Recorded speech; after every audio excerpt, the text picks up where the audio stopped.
Hello and welcome to the Sales Expert channel. I'm Liz Heiman, and today we're going to talk about setting sales up for success with sales strategy. I hope you guys are all having a great day or a great morning. I'm going to give you just a second to look at this slide while we wait for everyone else to join us. There's a couple of critical things that you need to know. One is that you can ask questions in the Ask Now section. So if you have questions for me, I'll get to them just as soon as I can. If you want to test it out, say hello and tell me where you're from. I love to interact with you guys while we're online and makes things much more interesting. So send me a note, say hello, tell me where you're from. And you can also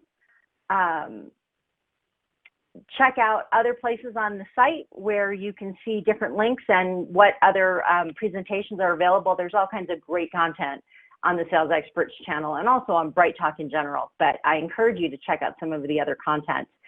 If you're having a problem, please look at Bright Talk. Click the Bright Talk Help Team button. They will help you figure out if you can't hear or if something else is going on. And if there's anything else that I can do for you, let me know while we're going through, and I will answer your questions. So let's go ahead and hope everyone, let's get started. Again, I want to talk to you about setting your sales team up for success, and I want to start by sharing with you a very interesting statistic. In May of 2018, Salesforce reported that 57% of sales reps didn't hit their quota. Fortunately, by the end of 2018, things were looking up. Only 46% of sales reps actually didn't hit their goals. So instead of 57% not hitting, 46% didn't hit their sales goal. Way better than expected, but is that good enough for you? It wouldn't be good enough for me. So I wonder, how did your sales team fare in comparison? And you're welcome to answer me as I ask you any of these questions, but think about it. What percent of your sales team actually hit their goal?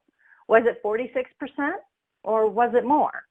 And if it was more, congratulations. If it was less, let's think about what we can do to fix it. And then I ask you also, did your company hit your sales goals? And did you count on one or two people to make up for the deficit of the 46% or more that didn't hit their sales goals? And I just want to stop for a second and say, hey, Mark, thanks for saying hi. Or, yeah, thanks for saying hi from Las Vegas. And let's just keep on going. So the next question I have for you is, if your company didn't hit your sales goal, I wonder if you're sitting there thinking, oh my gosh, I need a new sales team. If you're thinking that, you're not alone. I can't tell you how many founders and owners and sales leaders I've talked to who have said things like, I need to fire my entire team and start over. And you know, if you're thinking that, it's possible that you're right. There are lots of reasons salespeople and sales teams don't hit their numbers. You might not have the right people for the job that you have. It could be that your reps don't have the skills that they need, or maybe they aren't using the tools that you provided to make them successful. Those things are all possible. But it's also possible that you do have the right sales team, but that you don't have the right leadership strategy. There's a myth that if you hire the right salespeople, they will automatically deliver the results that you need. And I would argue that that is not true. That in fact, every company that I have ever worked with has internal sales prevention teams. I know that sounds crazy, right? We're all about selling our product and growing our business. But the fact is that inside our own companies, we often have people, processes, things that prevent our sales team from being successful. So here's what I know. I know that your sales team will not hit goals if you have inadequate lead generation, if the messaging that you have isn't working, if there are delivery gaps that undermine sales, or if there's red tape that's slowing down your sales team. And there are many, many more that I haven't listed. So I ask you, is your sales team missing the mark because they aren't good salespeople, or are they missing the mark because they don't have the leadership they need to succeed? And we're going to go through that and talk about that, and hopefully you will have a good answer to that by the time we're done. So what I want to say is that hiring the right salespeople is just the beginning. Remember that even when you hire the best salespeople, they still need leadership and support. They need training, and they need more training, and they need coaching, and they need to be supported, and most importantly, they need to be led. So today we're going to focus on leading your sales organization. I'm going to talk about sales strategy from a leadership perspective, but I want to remind you, I'm not a sales leader. This still applies to you because everyone here today is a leader. Sometimes we lead from in front, sometimes we lead from behind, and sometimes we lead from below. So if you work in a sales organization where the sales leader isn't providing the leadership you need, ask for it. By the time we're done, you're going to know what leadership you need. So if you ask for it, not only are you leading from below, but you'll be helping your leader be more successful and helping your entire team. So let's talk about, what does your sales team need from you? I'm guessing that everyone here knows the number that your sales team needs to hit for 2019. I would be curious if anybody doesn't. Is there anybody here that doesn't know what their sales team needs to hit? I'm pretty confident that all of you do, but then I wonder how many of you are confident that the number that's been set out for your sales team to hit is realistic. So can the market support it? Do your sales reps, does your sales team have the resources they need to hit their individual numbers? Has anyone mapped out a plan to hit those numbers, or have they just said, ready, set, go? And if they've just said ready, set, go, that's not leading. So your sales team needs you to actually lead. They need you to create a corporate strategy that tells them where they're going and why. They need their leaders to be strategists that create a plan for success. And here are some of the things that we don't think about your sales team needing, but they actually do. So the first thing is that your sales team needs you to share your vision, to share it clearly and to share it often. They need to make sure that they are clear about the market positioning. How do we fit in comparison to the rest of our competitors? They need a clear target. They don't need you to just say ready, set, go. They need to know where they're going. They need to know the history and to know that you know it and how it impacts what you're doing today. They need a breakdown of what they're selling, when they're selling it, how they're selling it. They need for you to know the math, the sales math that is true for your company. And they need funnel management. And I'm going to go through each of these now and help you understand a little bit about what they are. But these are the things that make the difference between success and failure. If you have an excellent sales team, then this is what you will need to provide. So first is a clear vision. When your team is clear about the vision for the company and how sales fits into it, they'll be more confident in the direction they're going. So sales reps feel undermined when they don't understand. And how often have you heard them indicate that they just don't understand? When I used to work for a company called Heiman, and I used to teach a program called Strategic Selling to some of the world's leading sales teams, from Coca-Cola to Hewlett-Packard and anyone else you can imagine who was part of that Fortune 500 set. And I would have to set aside 10 minutes in this strategy training to hear from the sales reps what they considered all of the stupid decisions leadership was making that was undermining their ability to hit quota. They would say things like, they stopped selling the product my clients want most, or they're incenting us to sell this product when everybody wants that product, or they're pushing us to sell something people just don't want. So what that tells me is that corporate leadership hasn't shared the vision for the future. So sales reps can help their customers understand what's happening. The vision matters. So when you tell your sales team the story of the future, where you're going, why you're going, and how you are going to change the world, it gets them excited. And then they can get your customers excited. So instead of them feeling like they're in the dark and isolated and frustrated and nobody understands them, they have this exciting story for the future that they are a part of building. And they will do everything you need to sell your product. Okay, the next thing they need from you is market position and value proposition. So we tend to think market position is something that marketing worries about, but your sales team really needs to understand it too.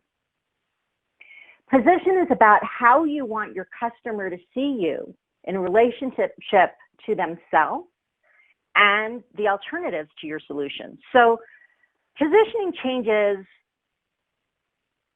because the market changes, or positioning changes because your product changes, or positioning changes because of any number of other things.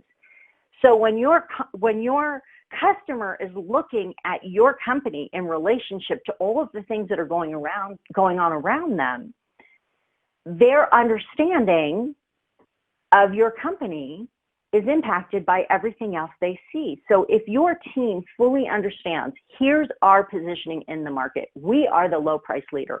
We are the high tech solution.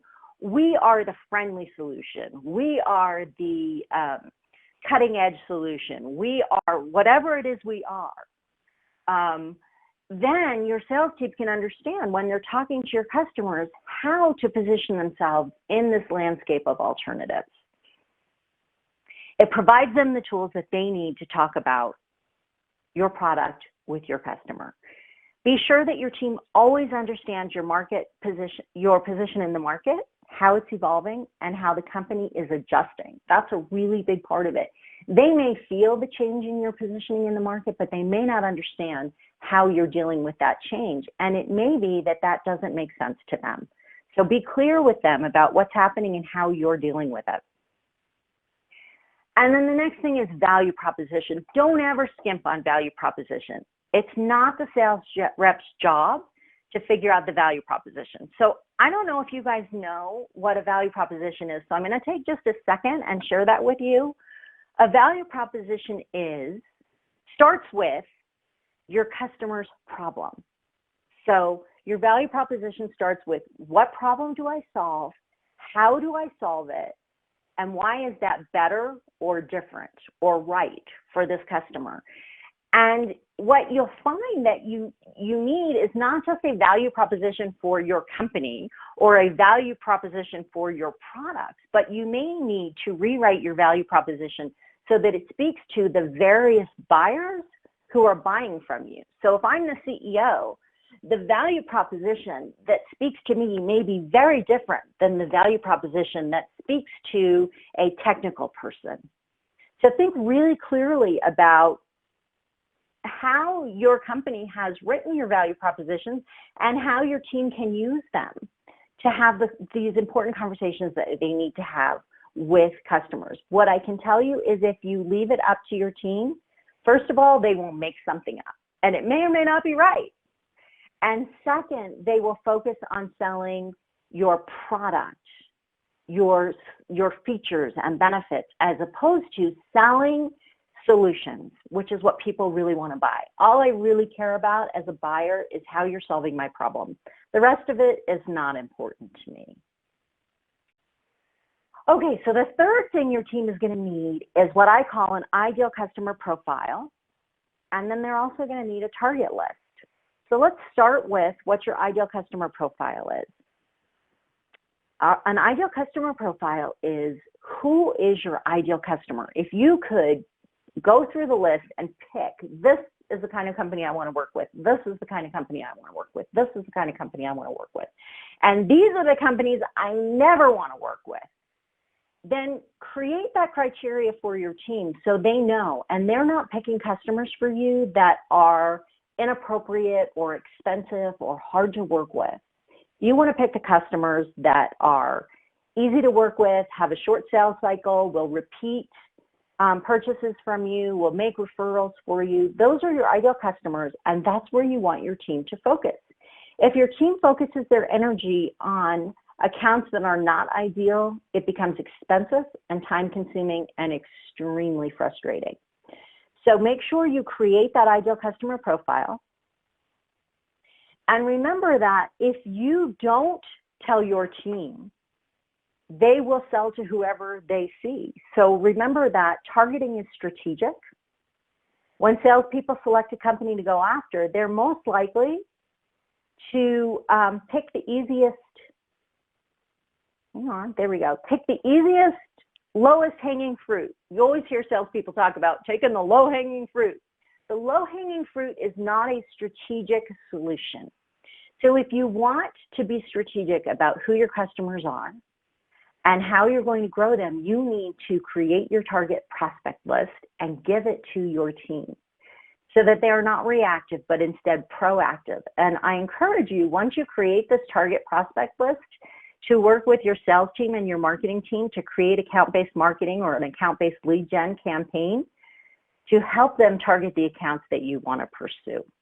So that was the third thing. Your team needs an ideal customer profile and a clearly defined target list that comes from corporate, not from the sales team.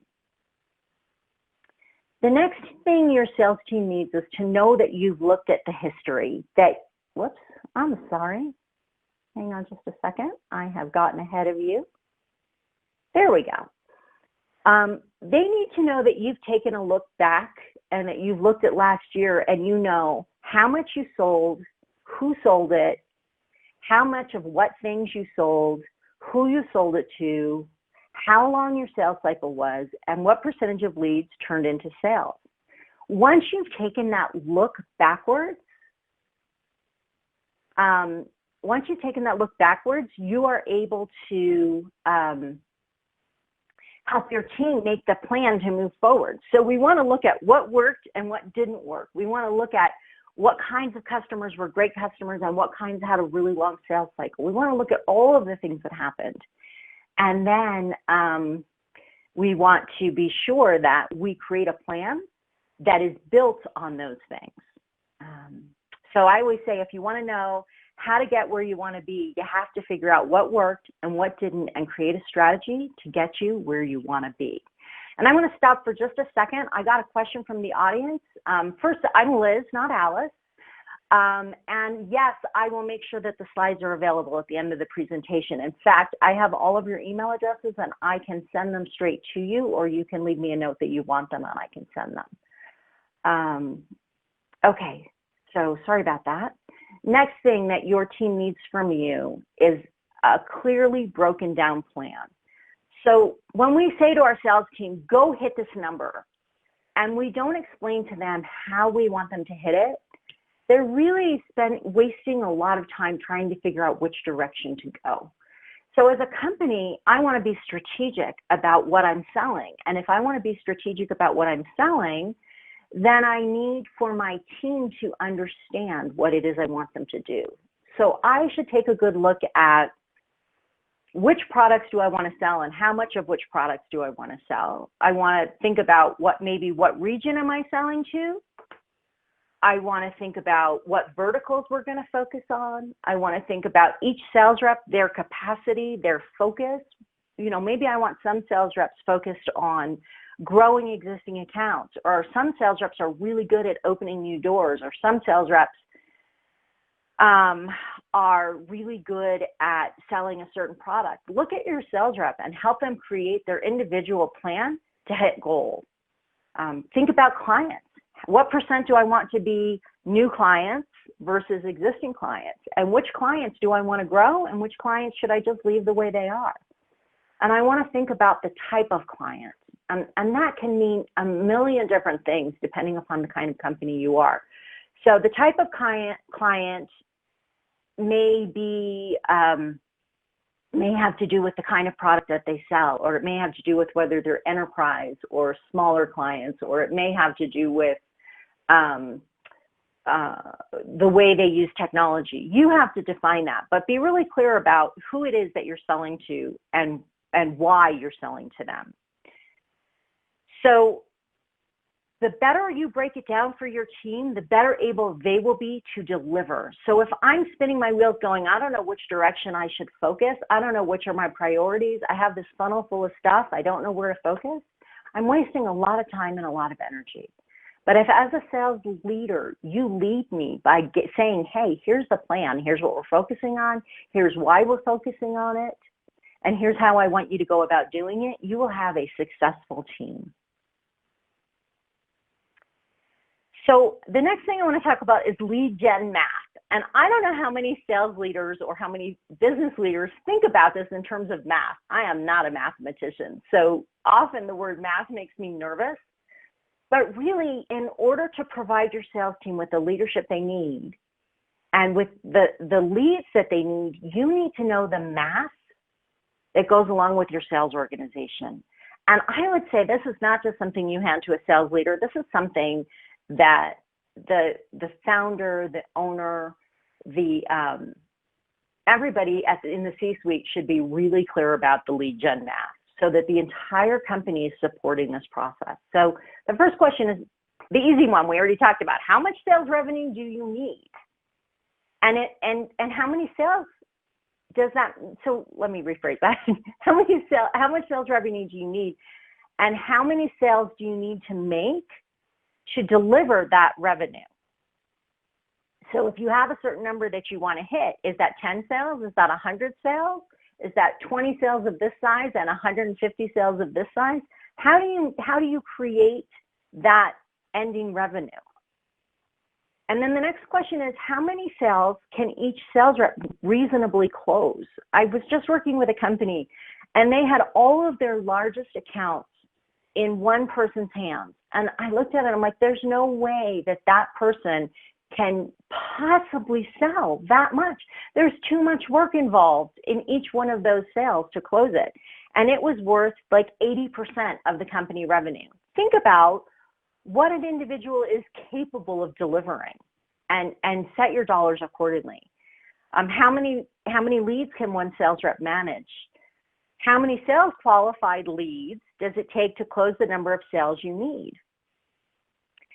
So if you are thinking about, okay, I want to close this many sales and you have not put enough qualified leads in the top of the funnel, you will never hit that number at the bottom. So we often think it's our sales team that's failing, but if you haven't filled the top of the funnel with good qualified leads, they'll never hit their numbers. And what they'll do is waste a lot of time and energy focused on the leads that they have, even the ones that aren't good, that if they had a full funnel, they would have walked away from. And then the next question is, how many MQLs does it take to make that many SQLs? And when I say MQLs, I mean marketing qualified leads.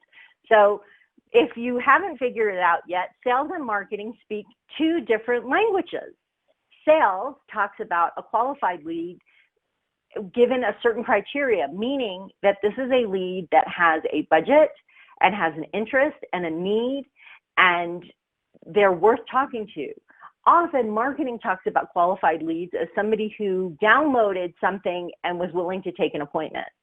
As a sales rep, just because you're willing to make an appointment doesn't mean you have a budget or a need or a timeline that fits with what is realistic. So how many marketing qualified leads does it take to get to the number of sales qualified leads that you actually need to close the business you have? And then I would say that it's important to understand how many activities does it take to get those marketing qualified leads. So while that may be a marketing issue, if marketing doesn't have that under control and they don't know how many blogs and white papers and campaigns and trade shows and webinars and cold calls it takes, then you're not going to be able to keep that funnel full. So know the math. Know the math and make sure that your marketing and sales team are working together to support the math that it will take to get the numbers you need. I hope that made sense to you. If anything I said doesn't, please let me know.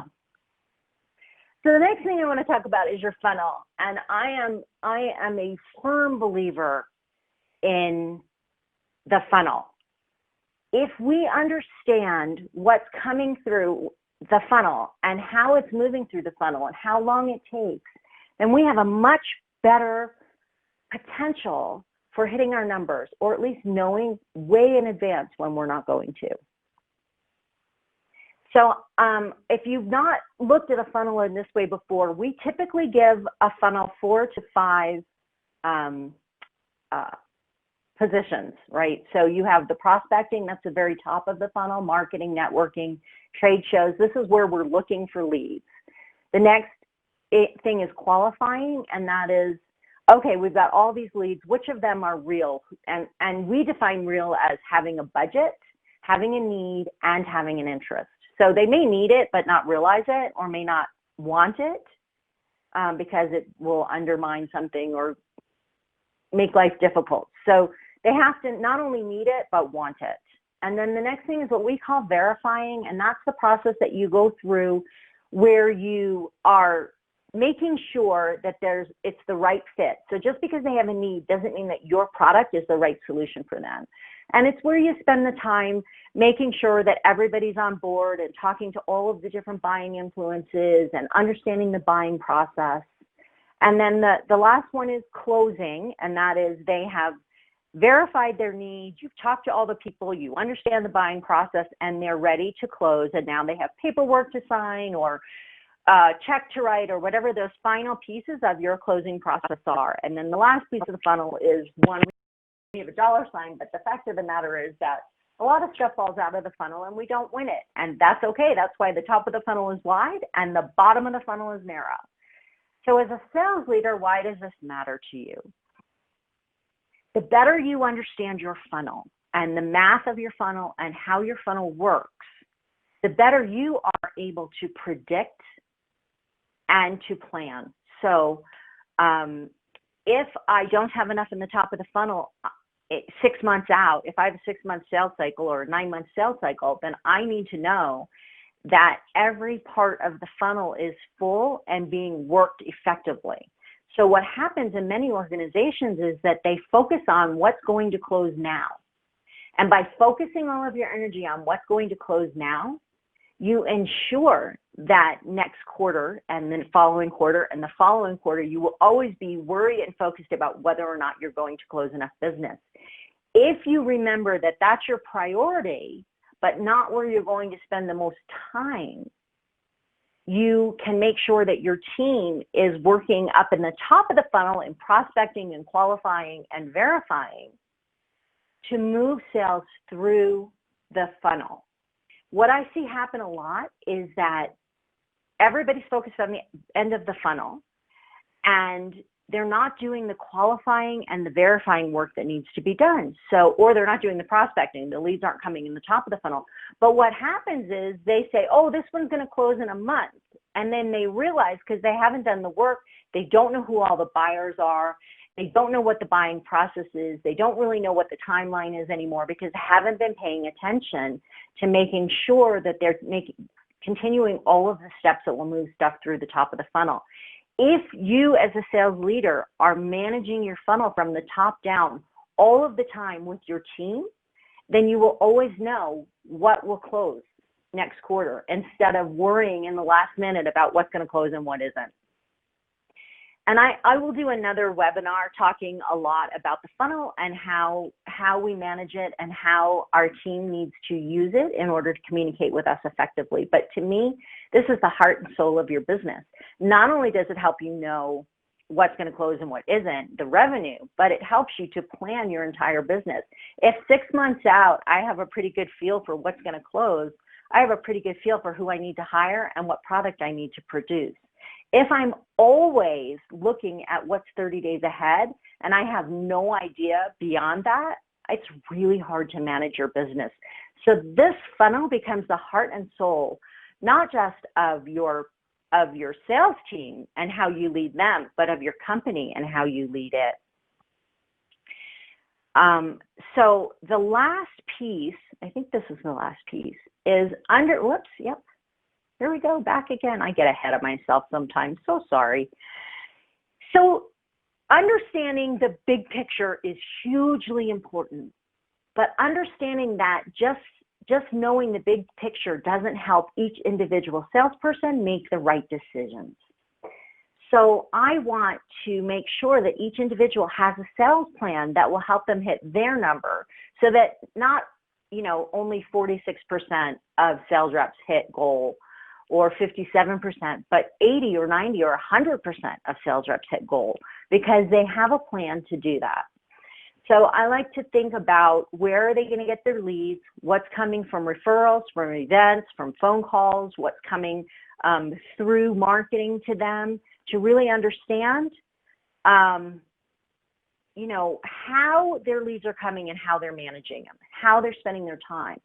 I want them to know which accounts they're growing and which accounts are staying the same, so that they have allocated the time and the resources to do that. Growing accounts is hugely difficult and time consuming, but extremely rewarding. I would guess that, and this is another topic I've talked about in the past if you want to watch the webinar, but I would guess that companies often are leaving millions of dollars on the table with accounts that they are not spending the time growing. So I want my individual sales reps to know how much time they're spending on which accounts to grow them and how we expect them to grow them. I want my reps to know how much prospecting time they're going to spend and what activities they're going to do during that prospecting time. I want my sales team, my individual members, to know how to manage their own funnel, how to look at it and see long before they get in trouble that trouble is coming, and that they know how to ask for help to manage their funnel, or to get more leads, or to get permission to pull something out of the funnel that really isn't going to close, so that they can focus on other things. Funnel management is about prioritizing, and it's critical for helping your team to be successful. I want to know how much time they're spending meeting new buying influences. One of the biggest things we find in a B2B sale that's complex, that has multiple buying influences, is that our sales reps are focused on communicating with their guy. My guy says. When you hear that "my guy" thing, it's not real.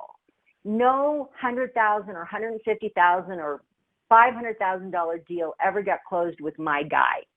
So you want to be sure that your sales reps are spending the time getting to know all of the buying influences in a complex sale. And the last thing is training. So we tend to think about training as something corporate-wide, but each individual sales rep has strengths and weaknesses, and they will need training individually to get better at the things that are their weaknesses. So work with them on building and identifying and building a training plan for them, and spending the time that they need to get good at what they need to do. I believe that if you do all of those things, that you are providing the leadership your sales team needs to be successful. So that's my presentation, and I want to give you guys the opportunity to ask questions. So I'm going to just talk a little bit more while you guys write down your questions. I have as much time as you need. I think we have an hour for this, so if you'd like to stay and ask questions, please do that. One of the things that I hear most often from leaders is that they really didn't understand that their sales team needed them to do all of that, or they understood it, but they just aren't taking the time. I think that we tend to think that sales is this magical, mystical thing that just happens, and it's completely out of our control. And I believe that that is not true. I believe that with a good strategy and a good management plan, and that's not micromanaging, but actually managing in a respectful and organized way, that your sales team will be successful. Sales is strategic, and when we let sales be reactive, we undermine the company. Salespeople, like water, will take the path of least resistance. They're interested in primarily one thing, and that's their commissions. So send them out on their own. They will focus on whatever they think is the easiest way to get revenue. But if you give them a strategy and you support them in that strategy, they will be successful, and it will help your company to be more successful. Okay, so that is the end of what I have to say. I haven't seen any questions. I'll wait just another minute online and see if anybody else has questions. But for the rest of you, have a fabulous day and go out and help your team be successful.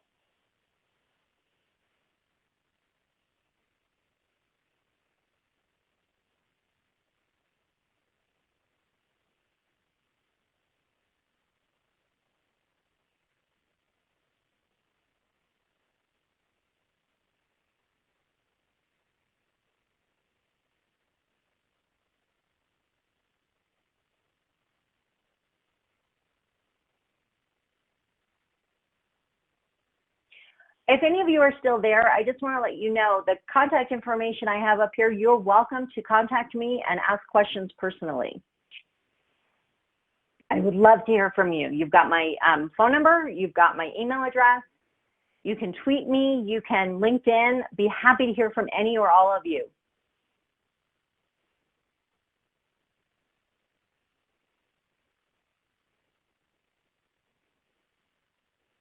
Okay, I'm going to sign off.